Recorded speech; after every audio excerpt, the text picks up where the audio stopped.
The courtroom was so quiet I could hear the air conditioning hum. I sat still, my hands locked together in my lap, trying not to shake. My ex-husband leaned forward at the witness stand and with a calm, confident voice said, "She's jobless, homeless, and living off our child's school meals." The judge didn't flinch. He nodded, scribbled something into his notes, and kept his eyes on me like I was being measured. I wanted to speak. I wanted to defend myself, but my throat locked up. My heart pounded in my chest so loud I could barely hear what came next. "And she takes pills," Caleb added. "She's unstable." He said it like it was a fact, like it was just another piece of paper he was handing over to the court. No emotion, no shame. He had convinced himself of this story so thoroughly it came out like gospel. I couldn't even breathe. I looked at the judge again, hoping for a reaction. Something. A flicker of doubt. But he just nodded once more and said, "Thank you, Mr. Ellison. You may step down." In that moment, I felt my whole world folding in on itself. All the nights I cried in silence so my son wouldn't hear. All the job applications I submitted with no answers. The afternoons spent in the school parking lot making peanut butter sandwiches in the car because I didn't have enough gas to drive home and back again. None of that mattered here. To them, I was just what Caleb said I was. Broken. Then I heard a small voice behind me, quiet but firm. "Mom, should I give him the letter from Dad's safe?" Every head turned. My son, Jace, stood up in the courtroom pew behind me, holding a folded envelope in both hands. His face was red, eyes wet but steady. He wasn't scared. He wasn't confused. He was standing up for me like he had more courage in that moment than I had in my entire body. The judge looked directly at him. "Who are you addressing, young man?" Jace answered without hesitating. "The judge. My mom didn't know about the letter, but I found it. It's about what my dad said, what he wrote. I think it's important." I froze. Caleb's eyes shot wide open. He stood halfway out of his seat and said, "Your Honor, he's just a child. He doesn't know what he's talking about." The judge held up a hand. "Sit down, Mr. Ellison." The bailiff approached Jace and gently took the letter from him. Jace looked at me and whispered, "It's okay, Mom." It was like time stopped. That moment, my son standing there choosing to speak when he didn't have to, changed everything. In an instant, the courtroom wasn't just a place where my life was being judged. It became the place where the truth finally had a voice.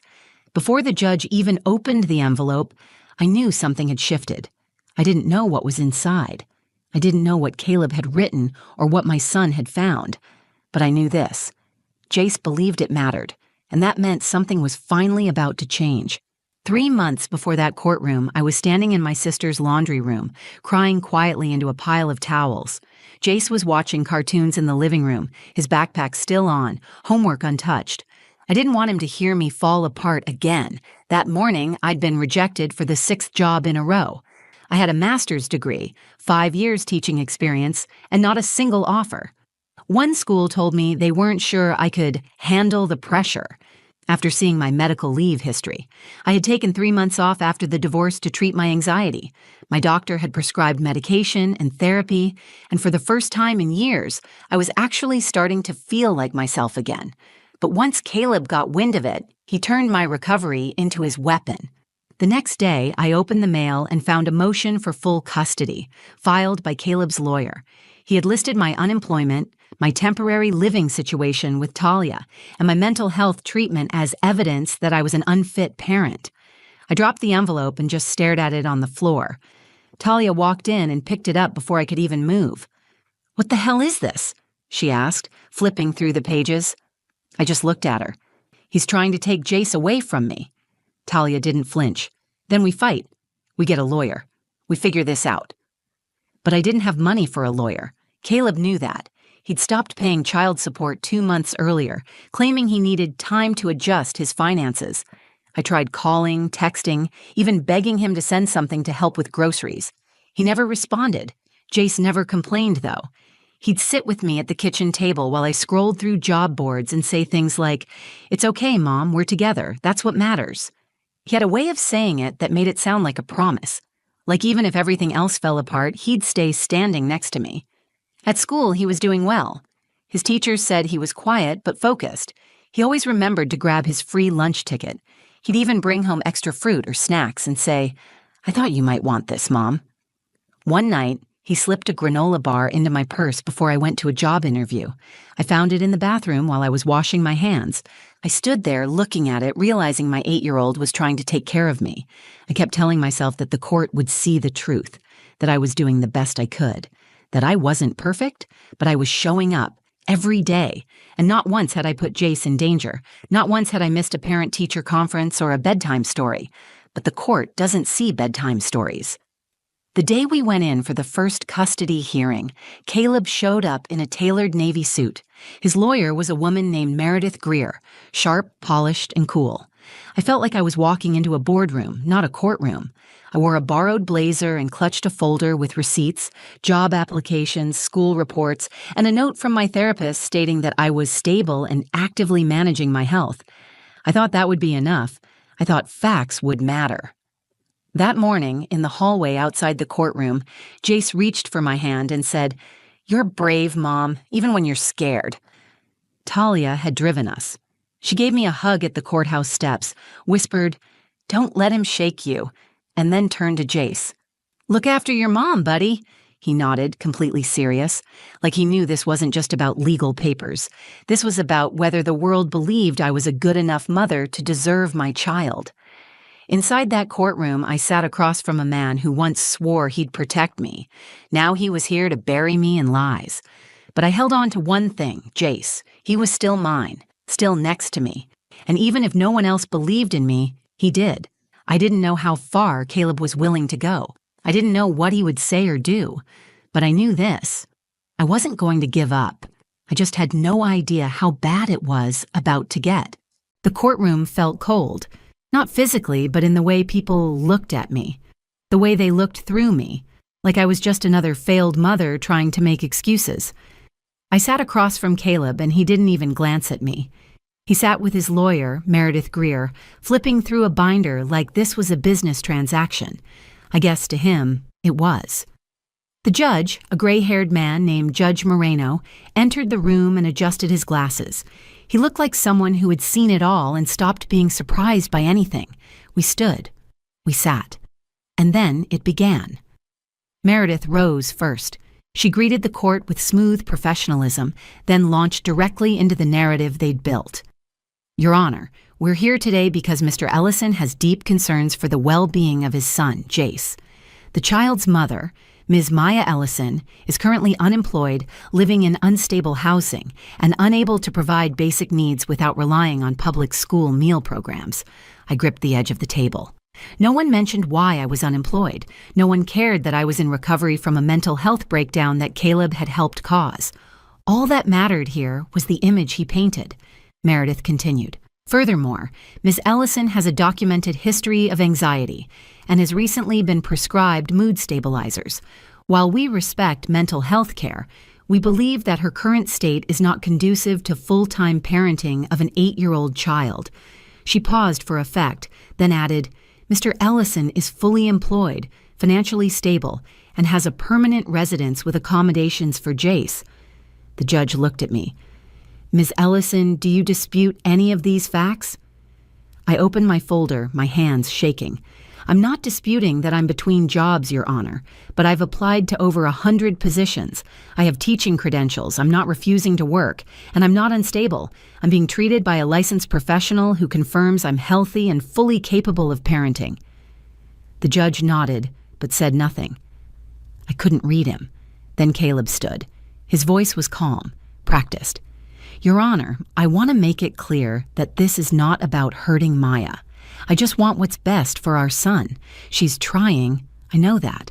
But trying isn't enough when our child's welfare is at stake." He turned slightly, glancing at me for the first time. "She's on medications she won't name. She sleeps at her sister's house, on a couch, while our son sleeps beside her. That's not stability." It was like a knife to the chest, the way he said it. Flat, casual, like my love for Jace didn't matter. Like my fight to keep him safe meant nothing because I didn't have a mortgage or a paycheck. I started to speak again, but the judge raised his hand. "Thank you, Mr. Ellison. Please sit." Talia, who sat in the back row, clenched her jaw. I didn't turn around, but I could feel her anger pulsing behind me. The judge looked back at me. Miss Ellison, do you have anything further? I wanted to scream. I wanted to stand up and demand that someone look at the full picture, that someone acknowledge how Caleb had delayed child support, refused to co-parent, and manipulated every legal process to make me appear reckless and irresponsible. But all I managed was, my son is safe with me. He's loved, he's cared for, and I will do everything in my power to provide for him. The judge jotted something down. His pen was steady. Mine felt like my life was being weighed by ink on paper. Then Caleb added one final blow. Your Honor, I found Jace once trying to clean up broken glass in the kitchen, alone, while Maya was in the bathroom for over an hour. He told me she was crying and wouldn't come out. That wasn't true, not even close, but I couldn't prove otherwise. He was using my healing against me, and no one stopped him. The judge leaned back in his chair. We'll take a short recess. I'll review the submitted documents and return with a preliminary custody recommendation. The gavel struck. I felt like the room tilted. My chest tightened. Jace sat behind me, still quiet, watching me with wide eyes. I had nothing left to say. I had said everything, and it hadn't mattered, until he stood up. Mom, Jace said, holding something in his hand, should I give him the letter from Dad's safe? Everything stopped. The room didn't just fall silent. It stopped breathing. Mom, Jace said again, louder this time, standing up. His voice was steady, even as his hands trembled. Should I give him the letter from Dad's safe? For a second, I couldn't understand what he was talking about. A letter? From Caleb's safe? I turned toward him. He looked at me with those same brown eyes he had when he was born, full of quiet strength. He held out a folded piece of paper. It looked worn around the edges, like he'd opened and closed it a dozen times. Judge Moreno turned toward the voice. Who is this? He's my son, I said quickly. Jace Ellison. Caleb was already rising from his seat. Your Honor, he's just a child. He doesn't know what he's holding. It's probably nothing. Judge Moreno raised a hand. Mr. Ellison, sit down. Jace took a few small steps forward, still holding the paper. The bailiff walked over and gently accepted it from him. Caleb's lawyer leaned toward him, whispering rapidly. He didn't respond. He was staring at that paper, like it had a fuse sticking out of it. Judge Moreno unfolded it. He read it once, then again, slower. His expression didn't change much, but I saw the pause, the stillness. He took a deep breath and looked at me. Miss Ellison, he said, did you know about this letter? No, Your Honor, I said. I didn't know it existed. Your son claims it was found in Mr. Ellison's private safe. How would he have accessed that? I looked at Jace. It was in Dad's office, Jace said clearly. The safe was open. He left it open by mistake when he went out to the store. I was looking for my homework folder. I saw the envelope and my name was on the outside. I thought it was for me. That part hit me in the stomach. Caleb had written something with Jace's name on it, hidden it away and forgotten to lock it.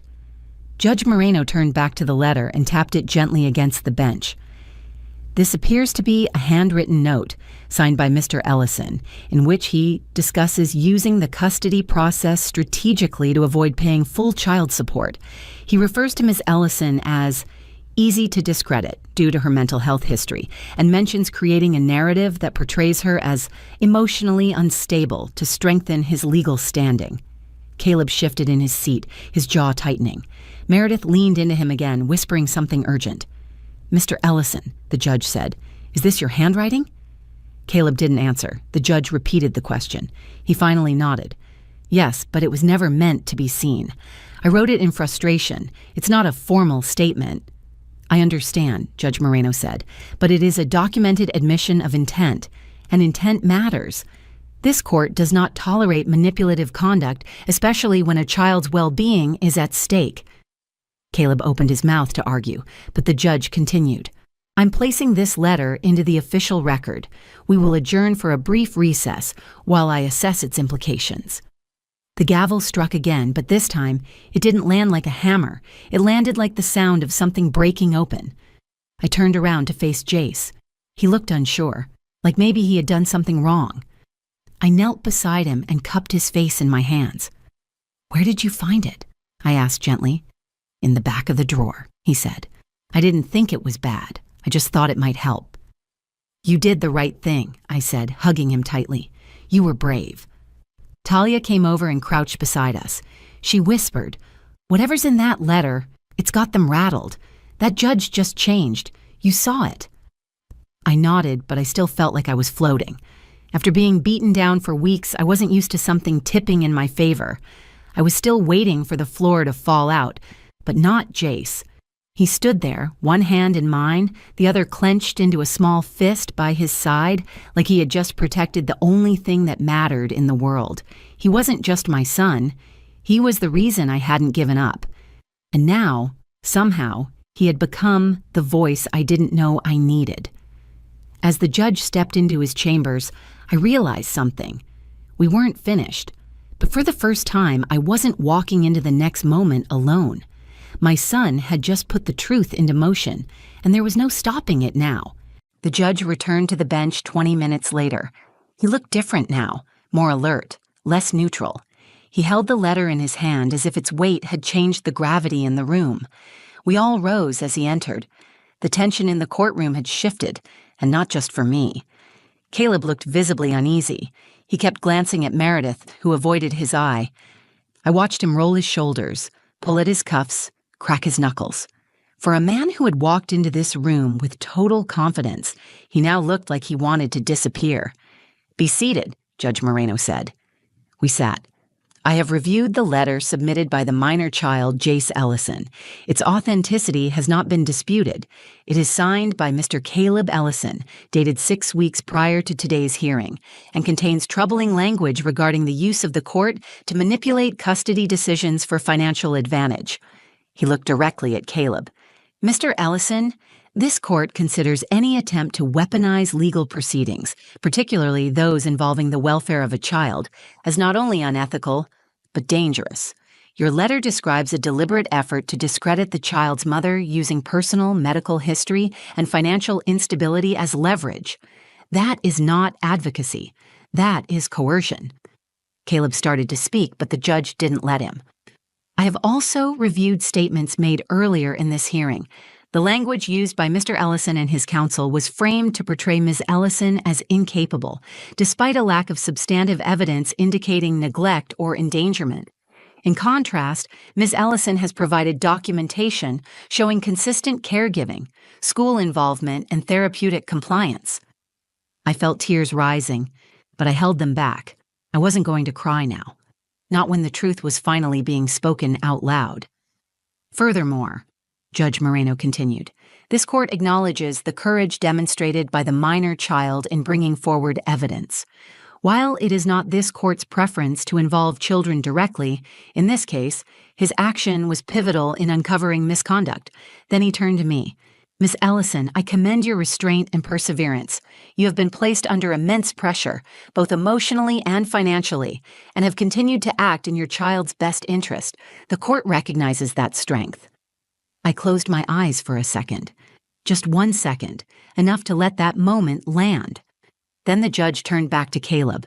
"As of today, sole physical and legal custody of Jace Ellison will remain with Ms. Maya Ellison. Mr. Ellison will be granted supervised visitation until further review.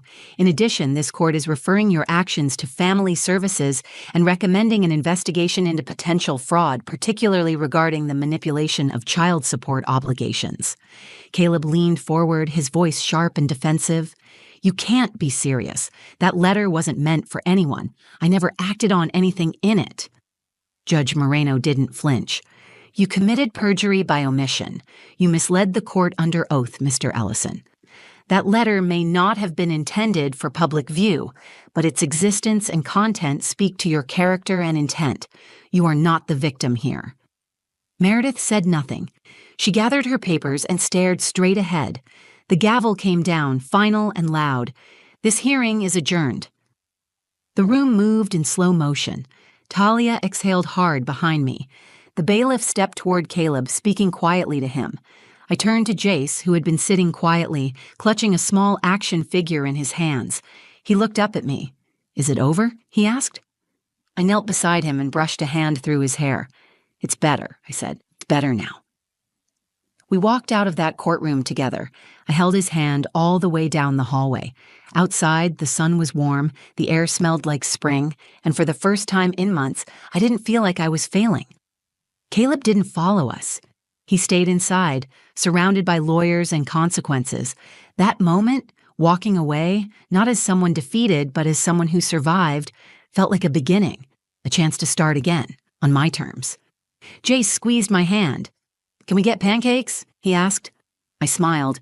"We absolutely can." And just like that, the future didn't feel so far away anymore. A month after the hearing, I got the keys to a small 2-bedroom apartment on the edge of town. It wasn't fancy. The walls were blank, the carpets worn, and the water pressure was inconsistent. But it was ours. There was a bedroom for me and one for Jace, and for the first time in almost a year, he had a real place to hang up his school drawings and line his books along the windowsill. He helped me move in, lugging boxes half his size, then immediately claimed the corner of his room near the closet as his thinking spot. That night, he asked if we could paint the walls. I told him, not yet, but soon. We were going to build something new, slowly, honestly, and together. Life didn't magically get easier. I still had to fight for every paycheck, still worked part-time hours at a tutoring center while picking up shifts at a local bookstore on weekends. But each morning, I woke up knowing my son was safe, happy, and sleeping peacefully in the next room. That was a kind of wealth I hadn't felt in years. Jace changed after the trial, not in a damaged way. He still laughed at cartoons and asked for syrup with everything. But something in him had matured. He spoke up more at school. He started asking questions about people's choices, about right and wrong, about why some adults lied. I answered him honestly, even when it was hard. "You were brave," I told him once as we folded laundry on the couch. He shrugged. "I didn't want them to think bad things about you. I knew Dad was lying." "You didn't just help me," I said.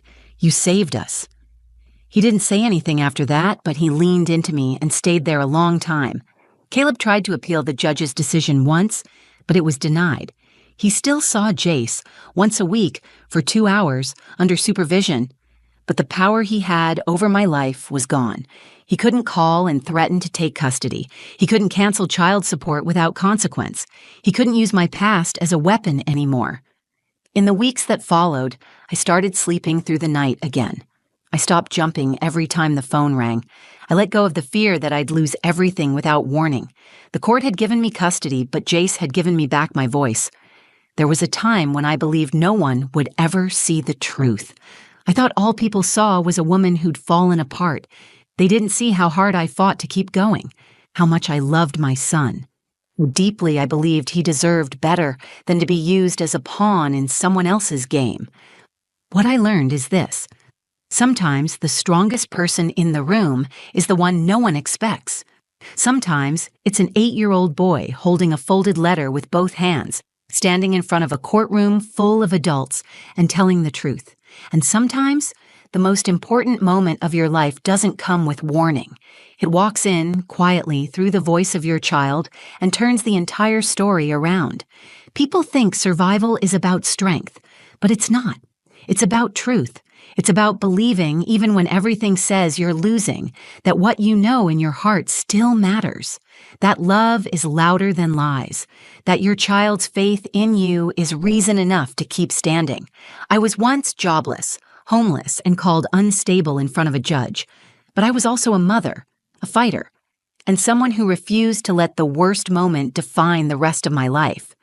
Now, every time I walk into our apartment, hear Jace humming in his room or pack his lunch for school, I feel it again, that quiet kind of victory.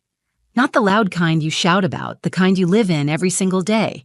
Thank you for listening to my story. If you've ever felt like your voice didn't matter, like you were being judged by the worst chapter of your life, I hope this reminded you that truth has power, that healing is not weakness, and that sometimes the smallest voices carry the biggest truths. If this story moved you in any way, please like the video. It helps more people hear stories that matter. Share it with someone who might need hope, who's been fighting their own quiet battle. And I'd love to hear from you. Leave a comment below. Tell me what part hit home for you. Tell me your story. I read every single one. And if you want more real, raw, and honest stories about surviving, rebuilding, and rising, subscribe to the channel. There's more to come. No matter where you are or what you're going through, don't give up. The truth will always find its way to the surface. You are not alone.